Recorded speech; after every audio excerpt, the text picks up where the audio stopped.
दोस्तों नमस्कार। National wheels में आपका स्वागत है। मैं रणविजय सिंह आज आपसे चर्चा करूंगा अयोध्या में श्री राम जन्मभूमि मंदिर के निर्माण के लिए चल रहे समतलीकरण के कार्य पर और इससे जुड़े विवाद पर।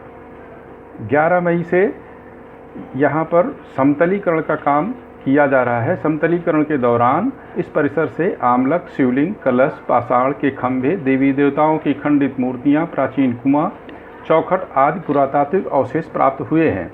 खुदाई के दौरान मिली यह मूर्तियां करीब 2000 वर्ष पुरानी बताई जा रही हैं। हिंदुओं में किंवदंती बन चुके राजा विक्रमादित्य काल की यह प्रतिमाएं बताई जा रही हैं।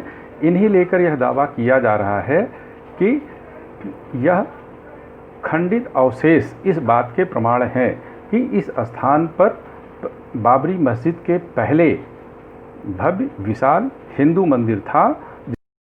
समतलीकरण के दौरान मिले पुरातात्विक साक्ष्यों को लेकर यह चर्चा हो ही रही है कि यह भव्य मंदिर के पुरावशेष के प्रतीक हैं, निशान हैं। इस बीच कांग्रेस नेता डॉक्टर उदित राज ने एक नया विवाद छेड़ दिया है। उदित राज ने ट्वीट करके लिखा कि अयोध्या में खुदाई से सिद्ध हुआ कि यह एक बौद्ध स्थल था। पूरा एरिया पुरातत्व विभाग की निगरानी में अध्ययन किया जाना चाहिए। बौद्ध स्तूपों में मिले धम्मचक्र, अयोध्या में मिले धम्मचक्र में समानता देखने को मिलेगी। मीडिया द्वारा निष्कर्ष पर पहुंचना कि यहाँ राम मंदिर था, जल्दबाजी होगी। ऐसा नहीं है कि डॉक्टर उदित राज की ओर से दिया गया यह इकलौता बयान है, बल्कि सोशल मीडिया पर इसके लिए बाकायदा एक अभियान चलाया जा रहा है। इस अभियान में #बौद्ध स्थल _ अयोध्या के नाम से इसे ट्रेंड किया जा रहा है। यह आशंका जताई जा रही है कि इसके पीछे कुछ चुनिंदा लोग हैं जो इसे एक नए विवाद का स्वरूप देना चाहते हैं। आपको यह भी बता दें कि एक न्यूज़ वेबसाइट है जिसका नाम mediazil.com है। इस वेबसाइट पर भी इस उत्खनन में मिले प्रमाणों को लेकर कुछ दावे किए गए हैं। इसमें कहा गया है कि अयोध्या के निवासी विनीत कुमार मौर्य ने कहा है कि विवादित जमीन पर दरअसल मंदिर या मस्जिद नहीं, बौद्ध धर्म से जुड़ा ढांचा था। उन्होंने ऐसा इस मीडिया पोस्ट में दावा किया गया है कि विनीत कुमार मौर्य ने सुप्रीम कोर्ट में एक याचिका दाखिल की है कि यहाँ इस मामले की नए सिरे से सुनवाई की जाए कि यहाँ बौद्ध स्थल था या श्री राम मंदिर था, जैसा कि दावा किया जा रहा है हिंदू पक्ष की तरफ से। इस पोस्ट में यह भी एक लिखा है, शोधार्थी हैं प्रद्युम्न यादव। उन्होंने एक अपने संपादकीय में लिखा है कि हजारों साल पहले वाल्मीकि ने अपनी किताब रामायण में राम को जन्म दिया और राम अस्तित्व में आए। रामायण के अनुसार राम त्रेता युग के मानव थे और त्रेता युग आज से लगभग 21 साल पहले हुआ करता था। धरती के वैज्ञानिक इतिहास के हिसाब से देखें तो यह समय प्लियोसिक शक का था, जब महासागरों और महाद्वीपों का स्वरूप प्राप्त हुआ और धरती पर मानव का जन्म हुआ। इस समय के मानव के पास ना भाषा थी, ना ही अपनी कोई संस्कृति और सभ्यता।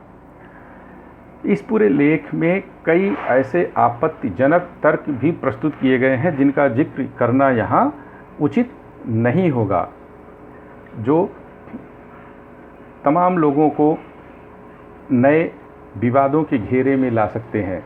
शोधार्थी प्रद्युम्न ने लिखा कि साकेत का नाम अयोध्या गुप्त काल में पड़ा। इससे पहले भारत में कहीं भी कोई भी अयोध्या नहीं थी। कोई गुप्त शासकों ने राम की कथा के बारे में सुन रखा था और वे उससे खासे प्रभावित थे, खासकर स्कंद गुप्त जो खुद को राम समान मानता था। इसलिए उन्होंने राम से जुड़े काल्पनिक भूगोल की रचना की और साकेत को अयोध्या के रूप में चिन्हित किया। उनका दावा है कि साकेत को अयोध्या कहने वाला विक्रमादित्य चंद्रगुप्त द्वितीय था। स्कंदगुप्त के समय में यह तय हो चुका था कि साकेत को अयोध्या के रूप में बसाया जाए। शोधार्थी ने लिखा है कि रामायण की कथा सुनने के बाद विक्रमादित्य के पास अयोध्या का काल्पनिक भूगोल रचने के लिए अहम सबूत था। पवित्र नदी सरयू की धारा और इसके किनारे महादेव को समर्पित मंदिर जिसे नागेश्वर नाथ के नाम से जाना जाता है। यहाँ शिव को समर्पित मंदिर ध्यान देने योग्य है। इसमें विष्णु की भक्ति, राम की परंपरा और उनसे संबंधित स्थानों का कोई उल्लेख नहीं है। समुद्रगुप्त समेत बाद के विष्णु भक्त गुप्त शासकों ने साकेत को अपनी राजधानी बनाया और वहाँ राम, लक्ष्मण, सीता समेत अनेक हिंदू देवी देवताओं के मंदिर बनवाए। इस लेख में कपोल कल्पित तरीके से यह भी दावा किया गया है कि गुप्तों के हस्तक्षेप के पहले साकेत को लंबे समय तक कोई पूछने वाला नहीं था। यहाँ शिव के मंदिर के अतिरिक्त बौद्ध मठ थे जिन्हें गिरवाकर गुप्त शासकों ने राम, सीता, लक्ष्मण आदि के मंदिर बनवाए। लेख में यह दावा है कि 1860 के दशक में विदेशी इतिहासकार कार्नेगी ने बाबरी मस्जिद के आसपास पहले की इमारत के अच्छी तरह सुरक्षित स्तंभों के बारे में लिखा है जो मस्जिद में भी लगे हुए थे। वह मस्जिद जो 1992 में ढहा दी गई थी। इस विवाद पर इस्कान के उपाध्यक्ष और प्रवक्ता राधारमण दास ने ट्वीट कर लिखा है कि भगवान बुद्ध भगवान विष्णु के नवे अवतार हैं। दास अवतार हिंदू मंदिरों की नक्काशी में प्रदर्शित किया जाता रहा है जिसमें भगवान बुद्ध भी शामिल हैं।